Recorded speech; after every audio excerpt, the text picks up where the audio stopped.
Fancy garment and kids mall, Ayesha Nagar police station के सामने, हजार खोली, मालेगांव।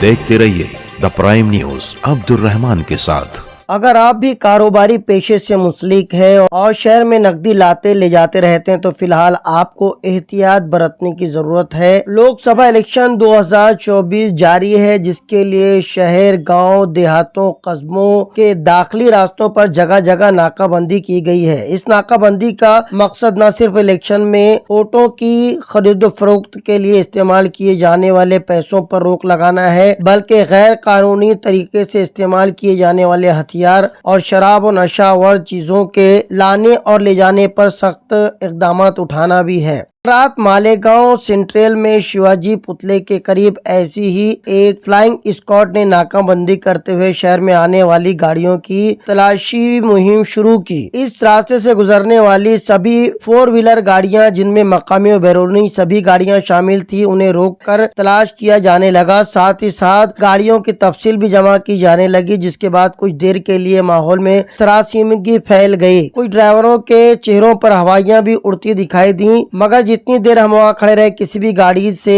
जरूरत से ज्यादा नकदी या दीगर कोई मुश्तबा चीज बरामद नहीं हुई। जैसे जैसे इलेक्शन का दिन करीब आते जाएगा, इस तरह की मुहिम में सख्ती के साथ इजाफा भी देखने को मिल सकता है। इसलिए ऐसे अफराद जो कारोबारी सिलसिले में नकदी की शक्ल में एक बड़ी रकम शहर से लाते या ले जाते रहते हैं, उन्हें चाहिए कि एहतियात से काम लें। साथ ही साथ लाई या ले जाने वाली रकम की तफसीलात भी अपने पास रखें, ताकि अगर कहीं आप जाने अनजाने में ऐसे किसी फ्लाइंग स्क्वाड के हाथ लग गए तब आप उन्हें मुतमईन जवाब दे सकें। द प्राइम न्यूज के लिए अब्दुल रहमान की रिपोर्ट।